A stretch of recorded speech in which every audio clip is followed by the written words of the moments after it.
अगर आप high impact sports खेलते हैं या एक्सरसाइज करते हैं, उसके साथ साथ आप जेनेटिकली प्री डिस्पोज्ड हैं, दैट इज आपकी फैमिली हिस्ट्री है अर्थराइटिस की, तो you are more prone to get arthritis. Hey guys, welcome back to my channel and welcome back to yet another video.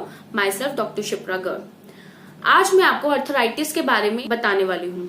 उसके रिगार्डिंग बहुत सारे ऐसे फैक्ट्स हैं जो मैं आज क्लियर करूंगी, तो इस वीडियो को एंड तक जरूर देखना. So now without any further ado let's get into the video. सबसे पहली चीज, अर्थराइटिस एक सिंगल डिजीज नहीं है. ये 100 ऐसी मेडिकल कंडीशंस हैं जो आपके जॉइंट्स को इफेक्ट करती हैं, जॉइंट्स के आसपास के टिश्यूज को इफेक्ट करती है और उसमें इन्फ्लेमेशन यानी कि सूजन का कारण बनती है. अर्थराइटिस से सिर्फ सूजन ही नहीं होती, पेन, स्टिफनेस यानी कि अकड़न भी आती है और उसके साथ साथ चलने में भी डिफिकल्टी का सामना करना पड़ता है.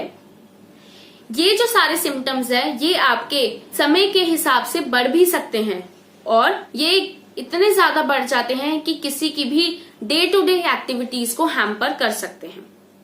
WHO मानता है कि OA that is osteoarthritis arthritis में सबसे मोस्ट कॉमन फॉर्म है और 10 ऐसी डिसेबलिंग डिजीज में सबसे ऊपर है. उसके साथ साथ प्रिवेलेंस रेट जो होता है अर्थराइटिस का वो सबसे ज्यादा विमेन्स में देखा जाता है और डेवलप्ड कंट्रीज में. ऐसा नहीं है कि एल्डरली पीपल्स को ही अर्थराइटिस हो सकता है. कुछ ऐसे अर्थराइटिस होते हैं जैसे कि RA रूमेटॉइड अर्थराइटिस, ये यंग एज में भी देखा गया है. अब मैं आपको कुछ ऐसे क्वेश्चंस का आंसर करने वाली हूं जो सबके दिमाग में आता है कि what are arthritis and osteoarthritis. Arthritis को अगर आप ब्रेक करो तो आर्थोस एंड आइटिस. आर्थोस मतलब होता है जॉइंट और आइटिस मतलब होता है inflammation, basically inflammation in the joints. ये बहुत सारे तरीके का हो सकता है जैसे कि rheumatoid arthritis, osteoarthritis, juvenile arthritis, ankylosing spondylitis and gout. अगर मैं बात करूं ऑस्टियोआर्थराइटिस की तो ये टर्म जो है ये डीजेनरेटिव अर्थराइटिस को दिया जाता है, यानी कि सूजन तो इसमें भी आती है बट ये डीजेनरेशन की वजह से आती है. इसका मतलब कि ये एज रिलेटेड होती है, तो जैसे जैसे आपकी एज बढ़ती है you are more prone to have osteoarthritis. लेकिन ये होता सबको है और जैसा कि मैंने आपको पहले बताया कि ये one of the most common form of arthritis है. उसके अलावा ये सबसे ज्यादा उन जॉइंट्स को इफेक्ट करती है जिसका हमने ओवर यूज किया है, जैसे कि knee joint, hip joint, fingers and lower spine. इसके अलावा जितने भी अर्थराइटिस है वो प्योरली इन्फ्लेमेटरी है, मतलब उसमें सिर्फ इन्फ्लेमेशन आती है और वो एज रिलेटेड नहीं होती. दूसरा क्वेश्चन जो पूछा जाता है कि कोई ऐसी पर्टिकुलर एज होती है जिसमें अर्थराइटिस होने के चांसेस ज्यादा हों.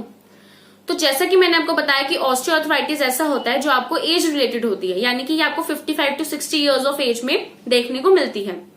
उसके अलावा 2 ऐसी डिजीजेस हैं जैसे कि rheumatoid arthritis and ankylosing spondylitis जो कि यंगर एज में देखने को मिलती है. उसके बावजूद ये बहुत सारे ऐसे फैक्टर्स हैं जिन पे डिपेंड करती है, जैसे कि आपने कितना ज्यादा जॉइंट से काम लिया है, कितना ज्यादा उसको ओवर यूज किया है. दूसरा, हाउ एक्टिव यू आर, आप अपने पूरे जीवन में कितना एक्टिव रहे हैं. थर्ड, क्या आपको कभी पास्ट में कोई ट्रॉमा हुआ है. और फोर्थ, क्या आपकी कोई फैमिली हिस्ट्री है. ऐसे ही और भी बहुत सारे फैक्टर्स होते हैं जिन पे ये डिपेंड करता है कि क्या किसी को अर्थराइटिस हो सकता है और किसी को नहीं. थर्ड क्वेश्चन जो सबसे ज्यादा पूछा जाता है कि क्या रनिंग और हाई इम्पैक्ट एक्सरसाइजेस से आपको अर्थराइटिस होने के चांसेस ज्यादा हैं. तो आयरनी ये है कि हम लोग सोचते हैं कि जो रनिंग करता है और एक्सरसाइजेस करता है और जो हमेशा अपनी पूरी लाइफ में एक्टिव रहा है उसको तो अर्थराइटिस हो ही नहीं सकता, उसको तो कोई जॉइंट डिसऑर्डर हो ही नहीं सकता. बट ये आई थिंक ऐसा नहीं होता. जो जितना ज्यादा एक्टिव रहता है, जितने ज्यादा इम्पैक्टफुल एक्सरसाइजेस करता है, उनको अर्थराइटिस होने के चांसेस ज्यादा होते हैं. समझ लो कि आप एक मशीन का एग्जाम्पल लो. अगर आप एक मशीन से ज्यादा काम करवाओगे तो उसमें बहुत जल्दी वियर एंड टियर आ जाएगा.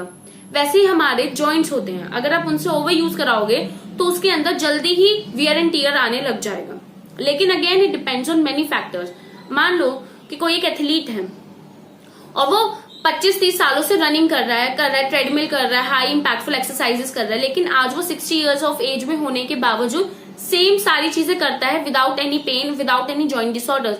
तो वो जेनेटिकली ब्लेस्ड है, उसको जेनेटिकली जो है उसकी फैमिली हिस्ट्री में ऐसा कोई अर्थराइटिस कभी हुआ ही नहीं होगा, उसको ऐसे अर्थराइटिस होने के चांसेस कम होंगे, प्रिवेलेंस बहुत कम होगी.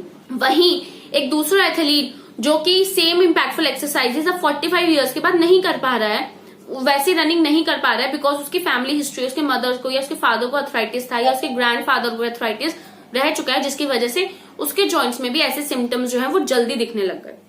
तो यानी कि जेनेटिकली प्रीडिस्पोजिशन जो है वो बहुत इंपॉर्टेंट है अर्थराइटिस के केस में। ठीक है, ये सब तो हो गया कि इस एज में अर्थराइटिस होता है, ये सब करने से होता है, तो हम इससे बचे कैसे? तो आप अपनी मसल्स को बिल्ड करो, स्पेशली तो जॉइंट्स के आसपास की मसल्स हैं उनको आप बिल्ड कैसे कर सकते हो? स्टैटिक एक्सरसाइजेस करके और नॉन वेट बियरिंग एक्सरसाइजेस करके। नॉन वेट बियरिंग क्यों? क्योंकि इससे आप अपने जॉइंट पे कोई भी ओवरलोड नहीं डालेंगे, और दूसरी चीज उससे आपकी मसल्स जो होती है जॉइंट के आसपास वो स्ट्रांग होती है, जिससे इन फ्यूचर अगर कोई इम्पैक्ट पड़ता भी है तो वो जॉइंट को इतना हार्म नहीं करने देती। उसके बाद कुछ मिसकंसेप्शंस है जो रिगार्डिंग अर्थराइटिस होते हैं, जिसको मैं आज क्लियर करना चाहती हूँ। उसमें सबसे पहला होता है कि अगर किसी को सबसे पहले नी पेन की शुरुआत होने लगती है तो लोग उसको एडवाइस करते हैं कि आप चलना छोड़ दीजिए। तो ये गलत मिसकंसेप्शन है। अगर आप चलना ही छोड़ दोगे तो इसका मतलब अपने जॉइंट को रेस्ट दे दिया है, तो वो जॉइंट जो होता है ना वो डिस्फॉर्मिटी की तरफ जाने लग जाता है। आपके एक घुटने में ज्यादा ताकत है, एक घुटने में कम ताकत है, आप अपने कम घुटने से कम काम लोगे और अच्छे वाले घुटने से ज्यादा काम लोगे, यानी कि you are doing overload to your better knee. आप अपने सही घुटने पे ओवरलोड दे रहे हैं, और जो बेकार घुटना है वो तो वैसे ही डैमेज हो रहा है बिकॉज आप उसको बिल्कुल भी काम नहीं दे रहे हैं, वो डिफॉर्मिटी की तरफ चला जाएगा। उसकी मसल्स जो है उस जॉइंट के आसपास की मसल्स वो वीक हो जाएंगी। आप ये मानेंगे नहीं बट ऐसा कहा जाता है कि अगर आपके एक साइड प्रॉब्लम और एक साइड नहीं, आप कोशिश करो कि आप बैलेंस करके चलो। आप जितना जोर जो है अपने सही वाले घुटने पे लगा रहे हो उतने ही एफर्ट के साथ अपने गलत वाले घुटने से भी चलो। अगर आप ऐसा नहीं करते हो तो उसके आसपास की मसल्स डिफॉर्म हो जाती हैं, वो वीक हो जाती हैं, उसमें और भी बहुत सारे से चेंजेस हैं जो आपको देखने को मिलेंगे। तो इससे आप जो चाहते हो कि आपके जॉइंट बेटर हो, वो बेटर होने की बजाय वर्स होता रहता है। तो यानी कि अगर आपको नी पेन इनिशियली फील होता है तो आप वॉकिंग स्टॉप मत कीजिए, रेदर कि आप ऐसी एक्सरसाइजेस कीजिए या फिर ऐसी मेडिकेशन लीजिए जिससे आपका वो जॉइंट पेन भी ठीक रहे और आप उसको वर्स ना करें।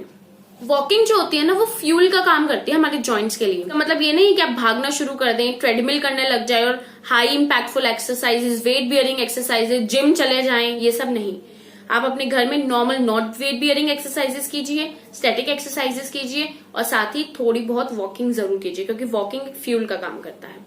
नेक्स्ट क्वेश्चन है जो मेरे एक दिमाग में आ रहा है कि ऐसी कौन सी एज होती है जब हमें रनिंग, ट्रेडमिल और हाई इम्पैक्टफुल एक्सरसाइजेस करना छोड़ देना चाहिए, या फिर ये सिर्फ उन्हीं लोगों के लिए जिनको जॉइंट डिसऑर्डर्स होते हैं। देखो, हर एक पर्सन की अपनी अपनी बॉडीज होती है और हम सबके जेनेटिकली प्रोग्रामिंग भी अलग अलग होती है। तो आप अपनी बॉडी को सुनिए और आपकी बॉडी जो डिमांड करती है आप उसके अकॉर्डिंगली करिए। जैसे कि अगर आप 60 साल के हैं लेकिन आप फिट हैं, आपको कोई जॉइंट डिसऑर्डर नहीं है, आपकी फैमिली हिस्ट्री में किसी को अर्थराइटिस नहीं है, आप जेनेटिकली ब्लेस्ड हैं, तो आप रनिंग, जॉगिंग कर सकते हैं, ट्रेडमिल भी कर सकते हैं।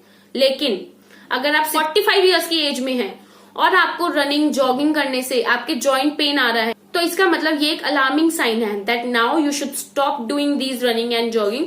लास्ट क्वेश्चन, क्या ये जॉइंट डिसऑर्डर्स जो हैं वो सिर्फ और सिर्फ विमेन्स में होता है? क्या विमेन प्रिवेलेंस जो होती है वो ज्यादा होती है? तो हाँ, विमेन्स जो होती हैं वो ज्यादा प्रोन होती है अर्थराइटिस के और इन सब जॉइंट डिसऑर्डर्स के रेदर की मेन, क्योंकि पहला ये साइंटिफिकली प्रूवन है, दूसरा रूमेटॉइड अर्थराइटिस और ऑस्टियोआर्थराइटिस ये दो ऐसे अर्थराइटिस है जो विमेन्स में ज्यादा होने के चांसेस हैं, थर्ड कोई भी ऐसा कॉज नहीं है जो नोन हो कि ऐसा क्यों होता है। ऐसा माना जाता है कि may be it's an interplay of hormones में ऊपर नीचे चेंजेस होने की वजह से शायद विमेन्स में ऐसा होता है, ऐसा माना जाता है। इसके लिए कोई प्रूवन फैक्ट्स नहीं है। तो आई थिंक कि आपको यहाँ तक ये वीडियो समझ आई होगी और आपको ऐसे बहुत सारे क्वेश्चंस हैं जिसका आंसर मैंने दिया होगा कि आपको क्या करना चाहिए, क्या नहीं करना चाहिए, आपकी बॉडी क्या डिमांड करती है और क्या नहीं डिमांड करती है। तो ये वीडियो यहीं तक है। इस वीडियो को जरूर लाइक करना। कोई भी क्वेरी हो तो कमेंट सेक्शन में पूछ सकते हैं आप कुछ भी। और मैं चाहती हूँ कि आप अपने जॉइंट्स को समझें। उसको समझने के लिए आपको मेरे साथ मेरी पूरी जॉइंट डिसऑर्डर की सीरीज में बने रहना है। तो उसके लिए आप बेल नोटिफिकेशन भी जरूर प्रेस करिए ताकि आप नोटिफाई हो जाए every time I upload a new video. So आज के लिए इतना ही। Thank you so much for watching this video and be safe, be healthy.